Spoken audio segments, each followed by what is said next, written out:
What do you look for in a man? Oh, money, of course. It's very important. As long as he's got money, that's the most important thing there is. I can bear almost anything as long as he has clean teeth. I look for kindness and sincerity most of all. Would it matter to you if a man's ugly? Oh, I think it would. I mean, looks do help. This is how those soft centers go in. Glug, glug, glug. Doesn't it make your mouth water? My mate Beth makes noises in class just to make me laugh, but she never gets caught. She never needs to be taught a lesson.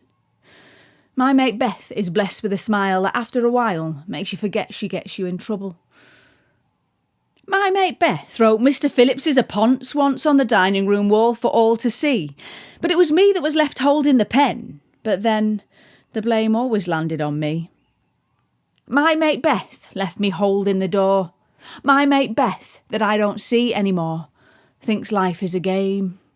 And I always seem to get the blame. Now, in 1967, most children favoured a spangle or even a chewing nut, but not me and Beth. No, we loved Palma violets. Not everyone's cup of tea, but we loved them. We go to Mr. and Mrs. Gleaves' sweet shop and get a quarter of chewing nuts and some Palma violets to share, and then we go to Town Head and sit on the bench and throw crumbs for the crows, not knowing how fast time goes. Then Beth gets called in for tea, but me, I get to go to the chippy. You see, me mum works out of town and Dad's not around, so I get to go home alone. Dad's been away for ages. Mum says he's got time to do and he'll be home soon. Now, I've thought this through and I reckon he can do some of that time at home, but Mum says it doesn't work like that and then laughs. Where Beth lives, there's a front garden, not a front step. And people get their windows washed by somebody else. And inside the house, there's 2 toilets and shelves for books. And her mum looks at me funny when I say, this must have cost lots of money, but I'm just saying the truth. Beth's mum says, we don't talk about money, it's very uncouth. But she's always the first to point out when someone's got none.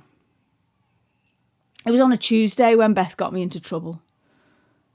All I said was, do we have to go to Brownies? Can't we go to the old Rialto cinema and watch My Fair Lady? Now, I didn't think she'd say yes, but my new uncle worked on the door and said he could get us in for free if we got there before it started. Now, we had no money for sweets, but Beth said we could sneak into Mr. and Mrs. Gleaves' sweet shop because they never locked the door. Now, it didn't seem right stealing from Mr. and Mrs. Gleaves because they were dead nice, but Beth said she was doing it all the time.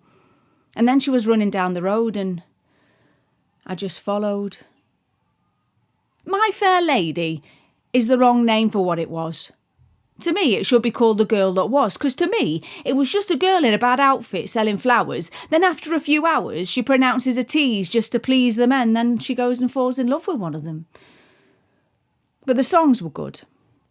Then the next day in school, Beth was funny all day and wouldn't say why and just said she didn't have time for sweets after school. And then later that night, me and my mum had a fight about who had it right. Now, it turns out Beth's mum had been round talking about bad influences and incidences where I'd led Beth astray, how stealing sweets might seem sweet, but it leads to bigger things, how apples don't fall far from the tree, if you know what I mean. Now, Mum always said I looked like Dad, but I didn't see what was bad in that. Then, the next day in school, Beth said her mum's new rule was not to hang around with me. Then we went to different big schools. And we had different after-school rules. The next time I saw her, it was bonfire night. I was selling sparklers with my new uncle, and there she was with her new friends, queuing up, all laughing, all head to toe in Mary Quant. And then as she got to the front of the queue, I didn't see her do it, but as she swiped the sparkler from my hand, did she go in my pocket? And then she ran, laughing, with the stolen sparkler in her hand. My new uncle went mad for letting her do it. Called her a spoilt brat, but I didn't mind. She used to do stuff like that all the time. It wasn't till I was walking home when I realised what had happened.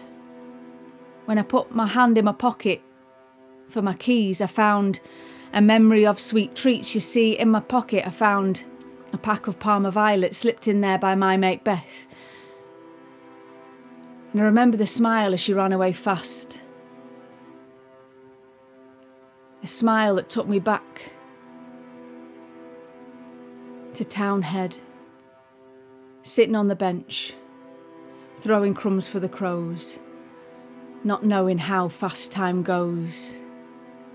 'Cause my mate Beth is blessed with a smile that after a while makes you forget she gets you in trouble.